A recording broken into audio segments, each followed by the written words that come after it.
Previous year तो I hope आप लोग अच्छे हो गए। तो हम लोगों ने पिछले वीडियो में क्या देखते थे, मॉडुलस के ऊपर कुछ क्वेश्चंस को करे थे। तो आज हम लोग देखने वाले हैं, बेसिकली आज हम लोग फंक्शन एग्जैक्टली शुरू करने वाला है। मेन फंक्शन अभी तक जो भी पढ़ रहे थे ना, बेसिक जो मैथमेटिक्स है उसी का कुछ छोटा छोटा पार्ट पढ़ रहे थे, बिकॉज ऑफ डैट कि हम आगे फंक्शंस में उसका यूज करने वाले थे, इसलिए हम वो चीज़ें पढ़ रहे थे। अब जो हम पढ़ने वाले हैं ना, मेन जो है ना, फंक्शन के अंदर हम लोग एंट्री ले चुके हैं। फंक्शन में जो है बेसिकली कुछ मेजर टाइप के फंक्शन होते हैं, वो आइलेट करके होता है। आई मतलब inverse function, logarithm function, algebraic function, trigonometric function और एक्सपोनेंशियल फंक्शन। ये जो होता है ना फंक्शन का एक तरह से जान समझ लो वो है। और सबसे बड़ी ये आइलेट अभी आप देख रहे हो ना, ये आइलेट जब इंटीग्रेशन आपको पढ़ाएंगे ना, वहां पर भी मैं आइलेट यूज करूंगा, फिर वहां पर याद दिलाऊंगा, देख बाबू मैंने पढ़ाया था आपको फंक्शन में। तो ठीक है, आइलेट में से ए निकल के इधर आ जाता है, जो क्या बन जाता है अपना अलजेब्रिक फंक्शन। क्या बन जाता है? Algebraic function. इसी अलजेब्रिक का फर्स्ट लेटर ए ले लिए इधर, बाकी जो भी बचा हुआ फंक्शन होता है ना, उसको क्या बोलते हैं हम लोग? Non algebraic function. क्या बोलते हैं? Non algebraic function. Non algebraic function को ही ना दुनिया वाले प्यार से क्या कहते हैं? ट्रांसीडेंशियल फंक्शन। क्या बोलते हैं प्यार से? ट्रांसीडेंशियल फंक्शन। उसके बाद देखो अलजेब्रिक का ए तो आ गया, बाकी आइलेट में जो भी फंक्शन आपका बचा ना, सारे ट्रांसीडेंशियल फंक्शन होगा। जैसे देखो logarithm function, inverse function, trigonometric function and exponential function. Like देखो L belongs to logarithmic function, ये हमारा ट्रांसीडेंशियल फंक्शन होगा। इनवर्स फंक्शन हो गया, ट्रिग्नोमेट्रिक फंक्शन, उसको एक्सपोनेंशियल फंक्शन। यहाँ से नॉन अलजेब्रिक फंक्शन का काम खत्म होता है। ठीक है, सबको वन बाय वन करके एक एक को एक्सप्लेन करेंगे। एक हर पे क्वेश्चन एकदम मस्त जेई लेवल के क्वेश्चंस करने वाले हैं, बस आप अच्छे से देखते रहो। उसके बाद हम अलजेब्रिक फंक्शंस में अगर मैं बात करूं, अलजेब्रिक फंक्शन जो था ना खुद 4 पार्ट में डिवाइडेड है। कौन कौन सा? पहला होता है पॉलिनोमियल फंक्शन, जो कि आज शुरू करने वाला यही पॉलिनोमियल फंक्शन क्या होता है इसके बारे में देखने वाले हैं। दूसरा हमारा क्या होता है? Rational functions. तीसरा क्या? Irrational function. देखो रेशनल नंबर, इरेशनल नंबर अपन बेसिक मैथ्स के नंबर सिस्टम में पढ़ चुके हैं, तो थोड़ा बहुत उसका यूज करेंगे। अब अदरवाइज आपको पता भी होगा यार, 10th तो पास करके आए हो ना। Rational function and irrational function, ये आपके लिए थोड़ा नया होगा। इसका क्या नाम है? Piecewise function. क्या नाम है? Piecewise function. ये काफी इंटरेस्टिंग है। अब देखो पीस वाइज, यहाँ तक तो थोड़ा बहुत अपन ने 9th 10th के करके आए हैं, पर ये जो पीस वाइज फंक्शन होता है ना, ये नालायक 5 पार्ट में बटा होता है। वो 5 पार्ट में फर्स्ट होता है मॉडुलस फंक्शन। मॉडुलस फंक्शन को दुनिया वाले प्यार से 2 डंडे के बीच में रखते हैं। ठीक है, मॉडुलस फंक्शन। उसके बाद आता है सिग्नम फंक्शन। सिग्नम फंक्शन जो होता है क्या होता है? मॉड एक्स अपॉन एक्स होता है। ये क्या होता है? मॉड एक्स अपॉन एक्स क्या होता है? Signum function. उसके बाद GIF, GF नहीं GIF, ग्रेटेस्ट इंटीजर फंक्शन। तुम लोग नालायक हो, आई हटा देते हो। GIF क्या? Greatest integer function. इसको कैसे दिखाते हैं? बंद बॉक्स में ऐसे करके। क्या बच्चे कहते हैं सर ब्रैकेट है, इसको हटा के सॉल्व कर लो। उसको मारा मुंह पे बुलाओ, मर चमेटा कि ब्रैकेट नहीं है, ये ग्रेटेस्ट इंटीजर फंक्शन है। और ये हमारा क्या होता है? FPF, मतलब फ्रैक्शनल पार्ट फंक्शन। कौन सा फंक्शन? Fractional part function. इसका वैल्यू ऑलवेज 0 to 1 के बीच में ही होता है। और इसको किसके? ये हम मंजली ब्रैकेट से दिखाते हैं। कौन सी? मंजली ब्रैकेट से। ठीक है ना। उसके बाद हमारा क्या था? पीस वाइज फंक्शन, या फिर उसको डिफाइंड फंक्शन कहते हैं। पीस वाइज फंक्शन या फिर डिफाइंड फंक्शन जो होता है ना, उसको अपन डिटेल में जो है ना लिमिट चैप्टर, कंटिन्यूटी, डिफरेंशिएबिलिटी में भर भर के देखने वाले हैं। तो लिमिट, कंटिन्यूटी, डिफरेंशिएबिलिटी का थोड़ा वेट करो, जैसे कहते हैं ना गाँव में वगैरह में, जैसे देखने जाते दिल थाम के बैठो, अभी मिस वो आने वाली है। तो इसीलिए लिमिट कंटिन्यूटी फंक्शन, ये जो भी है लिमिट कंटिन्यूटी, ये भी आने वाला। तब तक के लिए थोड़ा सा इस चैप्टर को अच्छे से कर लेते हैं। तो आप इसको नोट कर लो। उसके बाद हम लोग फर्स्ट क्या शुरू करने वाले हैं? पहला अपन पॉलिनोमियल फंक्शन शुरू करने वाले। लिख लो इसको। तो देखो हमारा क्या है? First polynomial function. क्या? Polynomial function. अब देखो पॉलिनोमियल फंक्शन हमारा क्या होता है उसको समझते हैं अपन। पॉलिनोमियल फंक्शन होता है क्या है? पॉलिनोमियल फंक्शन होता है जैसे कि अगर तुम्हारा f(x) ये लिख दिया a0 x to the power n plus a1 x to the power n minus 1 plus का a2 x to the power n minus 2 plus का a3 x to the power n minus 3। इस तरह से करते करते कहाँ तक होगा? लास्ट में क्या होगा? a1 x, देखो 1 से बढ़ता गया तो ये n-1 इंटू ऑफ x होगा, power n-1 power x power 1 होगा। लास्ट टर्म आपके पास क्या होगा? an होगा। ठीक है, इस तरह का आपका ये क्या दिया रहेगा? पॉलिनोमियल दिया रहेगा। क्या दिया रहेगा? पॉलिनोमियल। ये हमारा क्या कहता है?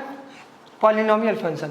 अब देखो इसमें सबसे इंटरेस्टिंग बात है, कहीं पर अगर आपको दे दिया गया कि f(x) इक्वल टू क्या दिया? लास्ट टर्म मान लो an दे दिया। क्या दिया? Last term an। ठीक है, अब कहीं पे दे दिया f(x) इक्वल टू क्या हो गया? लास्ट टर्म से जस्ट एक टर्म पहले क्या है? an-1 into of x plus का क्या होगा ए एन, उसके बाद क्या दे दिया कोई और function F of x equal to A N minus two into X square. देखो पीछे जितना घट रहा है उतना एक्स का पावर होते जा रहा है, क्या होगा a N minus one into of x plus का ए एन। ये जितने भी मैंने लिखा ना ये सारे के सारे इज पॉलिनोमियल फंक्शन, ये सारे के सारे क्या है पॉलिनोमियल फंक्शन। अभी मैं समझाता हूँ आपको ये क्या है एक्चुअली। आप कहोगे सर ये इतने बड़े मैंने फंक्शन लिखा है, ये एक जनरलाइज फॉर्म है, क्या है general form of polynomial, general form. अब ये जनरल फॉर्म है, अब जरूरी नहीं कि इतना बड़ा हमेशा पॉलिनोमियल दिया रहे। अब उसमें मान लो लास्ट में ये सारा टर्म जीरो भी हो जाए, सारा टर्म जीरो भी हो जाए, लास्ट एक छोटू सा भी बचेगा नहीं, ये भी क्या कहलाएगा आपका पॉलिनोमियल कहलाएगा। इसी तरह से मान लो यहाँ से पहले सारे टर्म जीरो हो जाए, लास्ट में ये दो टर्म भी बटे तो भी वो क्या कहलाएगा पॉलिनोमियल फंक्शन। इसी तरह से लास्ट तीन टर्म बते हैं वो भी क्या कहलाएगा आपका पॉलिनोमियल फंक्शन कहलाएगा। क्लियर है, ये हमारा क्या होगा पॉलिनोमियल फंक्शन।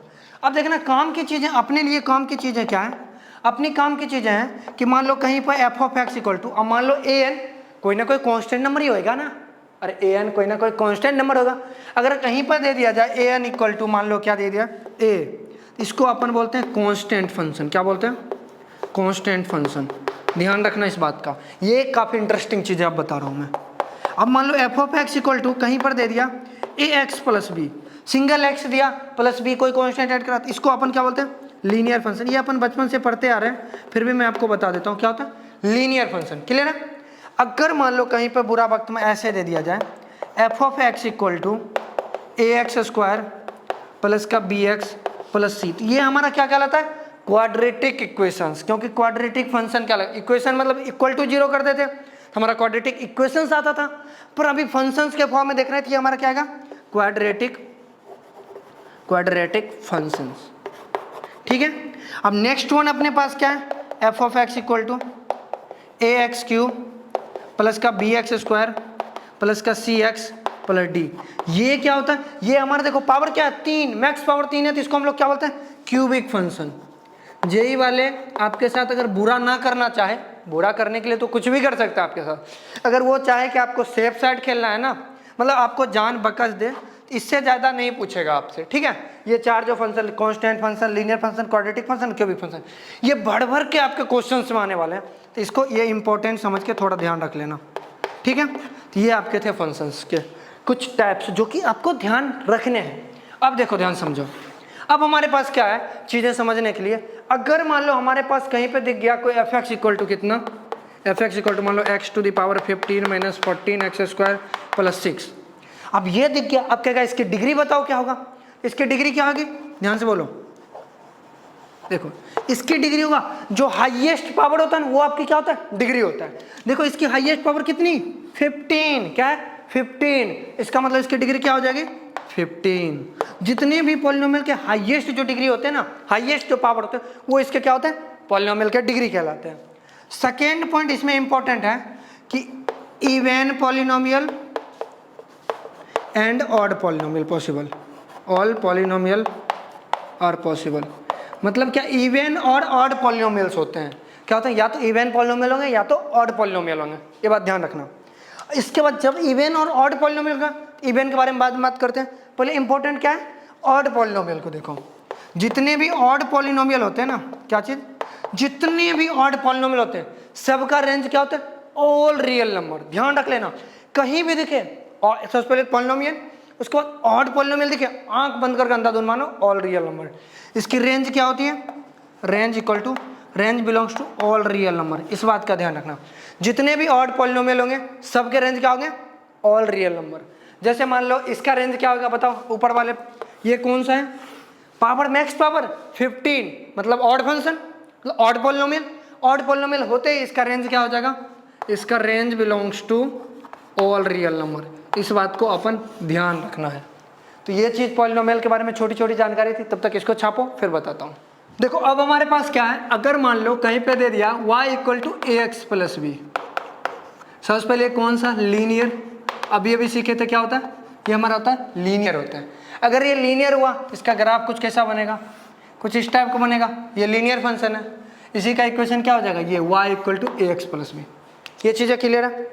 अब दूसरा अपने पास क्या आता है y equal to A x square plus B x plus सी।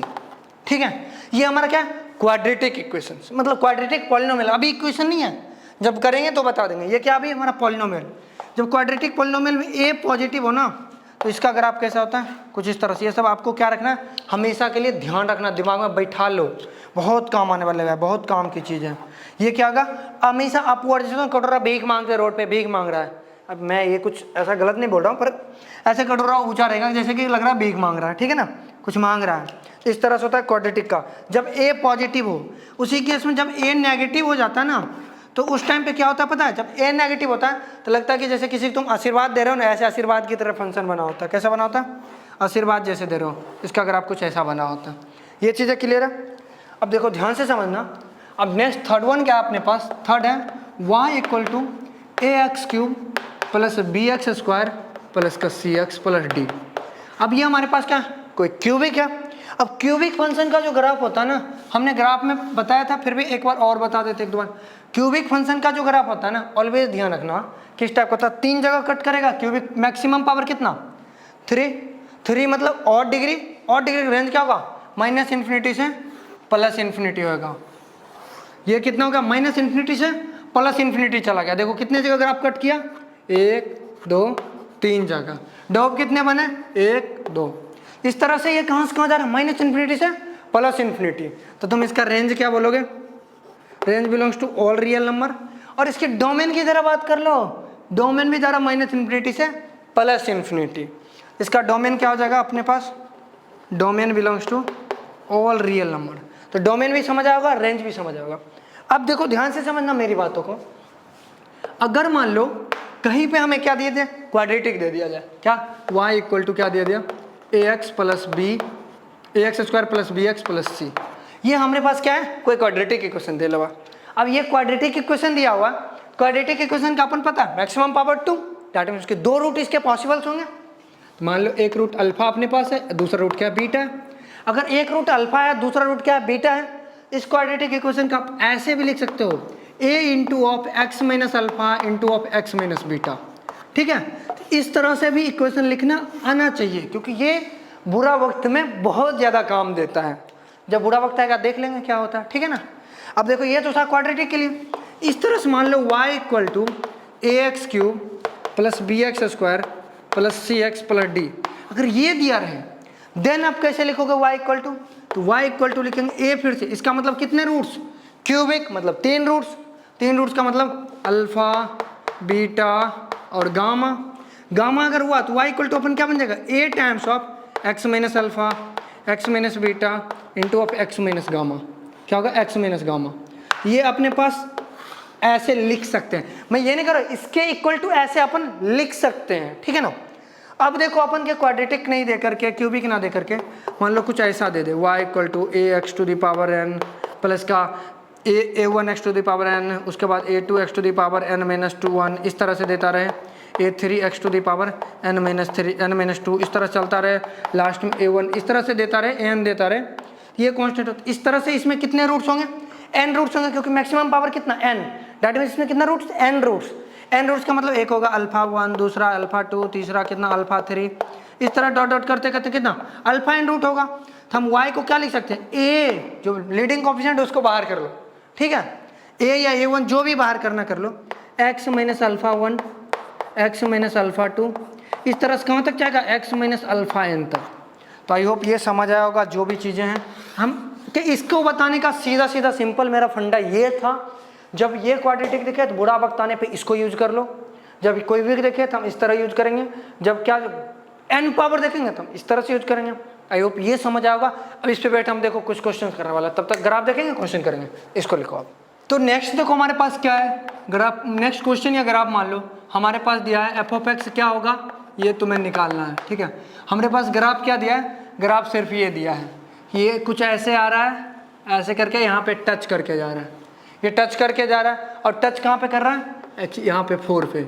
अब कह रहा है कि इसका तुम ग्राफ बताओ, फंक्शन बताओ, कैसे निकालोगे। अब देखो ये यहाँ पर 4 पे क्या हो रहा है, टच कर रहा है। अगर कोई ग्राफ टच करता है तो उसका पावर क्या होता है, इवन होता है, याद रखना, इवन पावर होता है, मतलब 2 होता है, तभी वो टच कर रहा है, या 4 भी हो सकते हैं, पर हम एटलीस्ट अगर लेक्चर हैं तो लोएस्ट लेते हैं, मतलब 2 कहीं ना कहीं हो रहा होगा। हमारा जो एफ एक्स लिखाएगा वो एफ एक्स किस तरह से लिखाएगा, देखो ए हमेशा लीडिंग कोफिशिएंट होता है, ठीक है, इसको हमेशा लिखना x-4 का स्क्वायर, ये हमारा ग्राफ था और उसके बाद ये हमारा फंक्शन था। अब क्या होगा कि कुछ क्वेश्चंस में आपको ऐसे दे करके कुछ कंडीशन देंगे, उस कंडीशन पे आपका वैल्यू ए आ जाएगा, तो उस तरह तुम फंक्शन फाइंड कर लेना। क्वेश्चन कराएंगे, थोड़ा थम जाओ, दिल थाम के रखो। नेक्स्ट क्वेश्चन अपने पास आएगा, कहेगा एफ ऑफ एक्स फाइंड करो, ठीक है, क्या फाइंड करना है, एफ ऑफ एक्स फाइंड करना है। पर इसमें जो फंक्शन का जो ग्राफ होएगा ना, वो ग्राफ कुछ इस तरह से दिया हुआ है। मान लो कैसे दिया है, इस तरह से लेकर के ग्राफ तुम्हें इस तरह से लेकर के कुछ इस तरह से दिया ग्राफ। अब इसके लिए बताओ तुम क्या होगा, ये तुम्हारा दिया होगा 2 और ये दिया होगा मान लो 4। देखो 2 पे क्या कर रहा है, सिर्फ टच कर रहा है, और 4 पे क्या कट कर रहा है। जहां पे कट करता है मतलब ऑड, जहां पे टच कर रहा है मतलब इवन।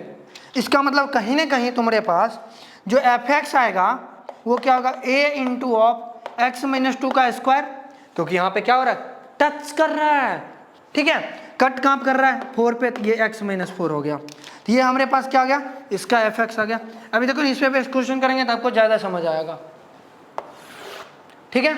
अब नेक्स्ट जो हमारे पास क्वेश्चन आ रहा है वो क्या आ रहा है, देखो वो कह रहा है कि एफ एक्स निकालना है, लेकिन ग्राफ अपने पास क्या दिया है, ग्राफ कुछ इस तरह से दिया है, ठीक है। ये कितने जगह कट कर रहे हैं, 3 पॉइंट पे, और वो कट कर रहे हैं, मान लो ये क्या -1 है, ये 3 है और ये हमारा 5 है ना। तो इसका कहेगा अगर आपको एफ एक्स निकालने के लिए, तो एफ एक्स इक्वल टू सबसे पहले लीडिंग कोएफिशिएंट लगा दो। कट कर रहा है, इसका मतलब पावर क्या होगा, ऑड होएगा। अगर ऑड पावर होएगा क्या हो जाएगा, देखो x माइनस ऑफ -1 यानी +1 into of x-3 into of x-5। वो जो अभी अभी जस्ट पढ़ाए थे ना, उसका यहीं पर था अपना हेल्प। अब जब इसको सॉल्व करोगे तो ये बन जाएगा आपका क्यूबिक इक्वेशंस, ठीक है। अब नेक्स्ट देखते हैं, नेक्स्ट हमारे पास क्या आ रहा है। नेक्स्ट अगर हमारे पास दे देता है कि सपोज करो कि कोई हमारा एफ एक्स पावर 4 में देता है, अगर पावर 4 में देता है, पावर 4 में किस तरह से होगा ड्रॉ, समझना। पावर 4 में हमारे पास अगर देता है, देखो 1 जगह कट किया, 2 जगह कट किया, 3 जगह कट किया, 4 जगह कट किया। कितने जगह कट करते हैं, 4 जगह।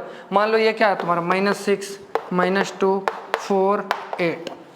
इस जगह पे हमारा एफ एक्स कैसे लिखाएगा, a इंटू ऑफ x -+6 का 6 इंटू ऑफ क्या होगा x+2 इंटू ऑफ क्या होगा x-4 इंटू ऑफ x-8। तो ये हमारा क्या हो जाता है, एफ एक्स बन जाता। क्या बन जाता, एफ एक्स बन जाता, ठीक है। और ये पावर 4 वाला एफ एक्स, ये देखो एक्चुअली ये एक तरह से हमारा क्वाड्रेटिक इक्वेशन है, ये भी पॉलिनोमियल क्यूबिक का था, ये भी हमारा क्या था, क्यूबिक था, और ये किसका है, हमारा पावर 4 का था। तो आई होप ये वीडियो आपको समझ आएगा। अगर ये वीडियो अच्छा लग रहा है तो यार अपने दोस्तों के बीच या जो भी दोस्त को ज़रूरत है उनके साथ शेयर करो, लाइक करो, ताकि हमारा भी मोटिवेशन बना रहे, ताकि हम आपके वीडियो इस तरह से लाते रहे और भी। अब इस पे बेस्ड जो भी क्वेश्चन है, नेक्स्ट वीडियो में हम इस पे बेस्ड क्वेश्चन भी करेंगे, साथ में आइडेंटिटी फंक्शंस भी पढ़ेंगे।